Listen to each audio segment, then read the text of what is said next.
Ako'y pastol na buting, kilala kong tupang akin. Ako'y kilala nila rin.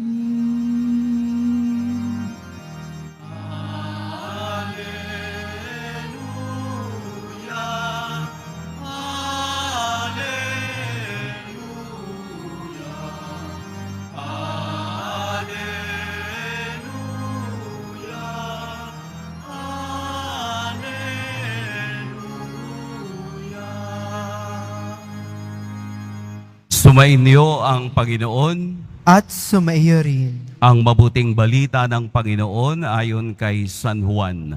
Papuri sa iyo, Panginoon.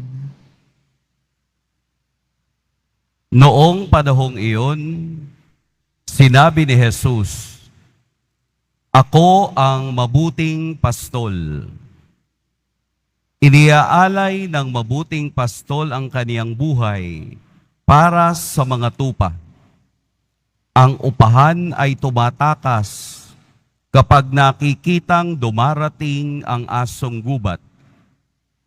Iniiwan niya ang mga tupa, palibas ay hindi siya pastol at hindi kaniya ang mga tupa. Kaya't sinisila ng asong gubat ang mga ito at pinangangalat. Tumatakas siya palibas ay upahan lamang at walang malasakit sa mga tupa. Ako ang mabuting pastol. Kung paanong nakikilala ako ng Ama at siya'y nakikilala ko, gayon din naman nakikilala ko ang aking mga tupa at ako namay nakikilala nila.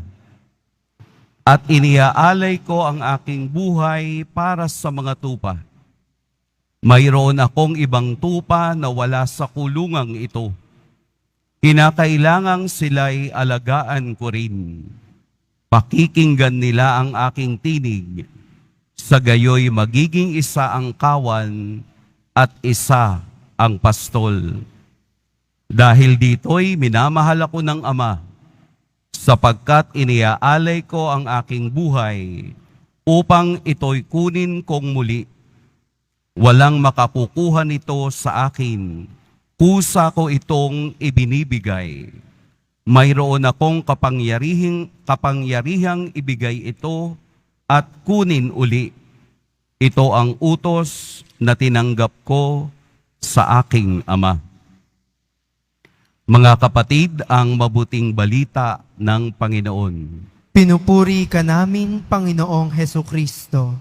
Magsiupo muna ang lahat. Maganda at mainit na hapon sa inyong lahat. Atin pong purihin at dakilain ang ating Poong Jesus Nazareno.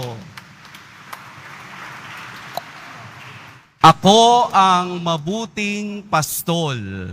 Ito ang umpisa ng ating ebanghelyo. Bakit sinabi ng ating Poong Jesus Nazareno na ako ang mabuting pastol? Mayroong adjective, mabuti. Ibig sabihin, may masamang pastol. Pero dito sa ating ebanghelyo, ipinakita kung sino ang masamang pastol. Ang masamang pastol, walang pakialam sa kaniyang mga tupa dahil siya ay upahan, dahil siya ay binabayaran. Kaya wala siyang pakialam kung ano ang mangyari sa mga tupa. Ang mahalaga sa kanya, mabantayan lamang ang tupa mula alas 8 hanggang alas 5. Pagdating ng alas 5, uuwi na, wala nang pakialam. Siya ay naghihintay lamang ng ibabayad sa kanya sa pinagtrabahuhan niya ng araw na iyon. Ang masamang pastol walang pakialam. Pero ang ating ebanghelyo ay nagpapakita ng tunay na katuturan ng butihin at mabuting pastol. Makikita ninyo sa larawan ng mabuting pastol na siya ay may dalang kahoy. Di po ba karamihan, meron siyang staff na dala-dala. May dalawang purpose yung kahoy na dala-dala niya. Una ay panggabay sa mga nawawalang tupa. Kapag medyo naliligaw ng lakad yung kasamahang tupa, tinatapik yun. Tinatapik ng pastol para sila'y muling bumalik doon sa kanilang kawan. Pangalawang purpose nung kahoy na dala ng isang pastol ay panghataw sa mga masasamang hayop na gustong sumugod at patayin ang mga tupa. Kaya nga narinig natin sa Ebanghelyo, ang mabuting pastol ay handang ibigay ang kaniyang buhay. Yun bang dadali niya sa panganib ang kaniyang buhay para lamang sa kaligtasan ng mga pastol? Dahil po sa lumang tipan, kapag ang iyong mga tupa ay kinain ng masasamang hayop, kailangan dun sa may-ari ng tupahan, mayroon kang ipapakitang pruweba na talagang kinain ito ng masasamang hayop. Anong pruweba ang ibibigay ng isang pastol na nagbabantay sa kawan? Kapag nakita ng pastol na kinakain ng masamang hayop ang mga tupa, kailangan niyang patayin ang hayop na iyon at laslasin ang kaniyang tenga upang ipakita sa may-ari ng tupahan na tunay po na may hayop na sumugod sa tupahan. Kaya ito po ang katibayan, ang tenga nung hayop na sumugod upang patayin ang ating mga tupa. Kung ating titingnan ang tunay na kahulugan ng mabuting pastol, ito'y walang iba kung hindi ang pag-aalay ng buhay ng tunay na nagmamahal. Ang ating Poong Jesus Nazareno ay isang tunay na mabuting pastol na ibinigay niya ang kaniyang buhay para sa kaligtasan ng mga tupa. Tayong lahat ay nakikinig at alam natin ang boses ng ating mabuting pastol. Kung sa ating karanasan, tayo'y nagkakaroon ng pagkadagok dahil iyon ay paghampas ng kahoy ng mabuting pastol upang ikaw ay bumalik sa kaniyang kawan. Kung minsan tayo'y nakakaranas ng mga konting problema, mabigat na problema, ito ay paghampas upang tayo'y bumalik sa tunay na diwa ng daan ng mabuting pastol. Kung inyo pong matatandaan, si Brother Richie Fernando ay isang seminaristang Jesuit noong 1996. Siya po ay ipinadala sa Cambodia sa isang mission school kung saan nagtuturo siya ng mga iba't ibang bagay na dapat matutunan ng mga bata noong panahon na iyon. Practical arts. Kung papaanong mamuhay at kung papaanong kumonekta sa community. Isang araw, mayroong isang estudyante, si Sarom, 16 years old, na naging sundalo.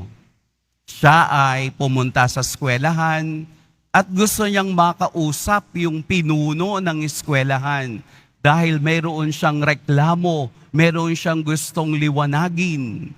Pero sa galit ni Sarom, kasama ng kaniyang galit, pagpunta niyo doon, may dala siyang granada. At yung granada na yon ay dala-dala niya at pumasok siya sa isang kwartong punong-puno ng estudyante ni Brother Richie. Ano ang ginawa ni Brother Richie? Niyakap niya si Sarom at sinabi niyang, huwag mong gawin ang mga bagay na yan. Ano ang sabi ni Sarom? Umalis ka dito, Brother Richie. Ayaw kitang kasamang mamatay dahil kaibigan kita. I don't want to kill you. Hindi inaasahan na bitawan ni Sarom ang granada. At upang maligtas ang mga batang nasa loob ng silid-aralan, dumapa si Brother Richie doon sa granada at siya'y namatay kasama ni Sarom. Ito ay halimbawa ng pagsunod sa tinig ng mabuting pastol. Ang mabuting pastol ay hindi nanghihinayang ibigay ang kaniyang sarili para sa kaligtasan ng lahat. Atin pong pakinggang mabuti ang tinig ng mabuting pastol, sapagkat ang mabuting pastol ay naniniwala sa sacrificial love, isang pagmamahal na may kalakip na sakripisyo, sapagkat ang isang pagmamahal kapag walang sakripisyo ay hindi matatawag na nagmamahal. Ang lahat ng nagmamahal ay nagsasakripisyo katulad ng mabuting pastol. Ang mabuting pastol ay kumikilala sa kaniyang kawan at ang mga tupang nasasakupan niya ay kilala ang tinig nito kahit na malayo ang bawat isa. Tayo pong lahat ay pastol sa kawan ng Diyos. Sana po marunong tayong makinig, marunong tayong kumilala sa tunay na tinig ng mabuting pastol. Huwag po tayong mang-uuto sa tinig ng iba. Huwag tayong magpauto sa ganda ng sinasabi ng iba, sapagkat ang mabuting pastol hindi lamang nagmamahal, siya rin ay nagdidisiplina sa mga tupang ayaw sumunod sa kaniya. Huwag po tayong maging kasangkapan na maging sinungaling na tinig ng pastol kung hindi tayo ay marunong sanang makinig sa tunay na diwa ng tema, ng tono ng mabuting pastol. Sa atin pong pagdiriwang ng ika-4 na linggo ng Pasko ng Pagkabuhay, tayo din po ay nagdiriwang upang manalangin para sa pangdaigdigang bukasyon. Bukasyon na sana'y ipanalangin natin na magpadala ang Diyos ng mga pastol na handa ring magbigay ng buhay katulad ni Brother Richie.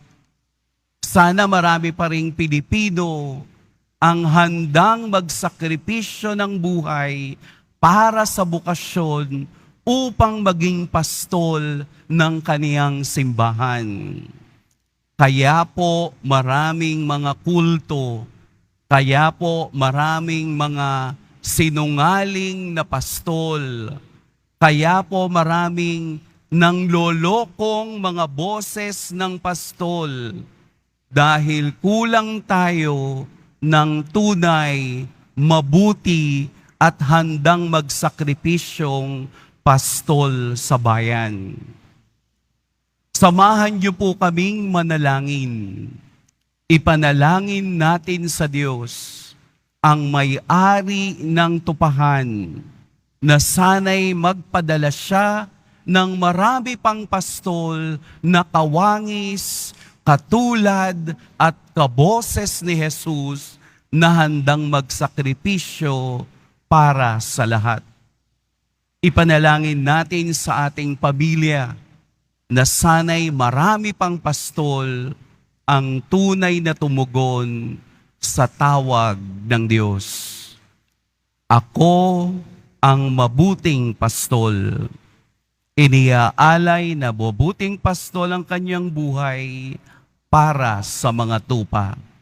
Nagawa na ni Jesus, namatay siya sa krus sa pag-aalay ng buhay at ngayon ay nagtagumpay nang siya'y mabuhay mula sa kamatayan upang ang lahat ng ating ginagawa, ang pagsunod, pakikinig at pagsamba sa tunay na pastol ay magkaroon ng katuturan.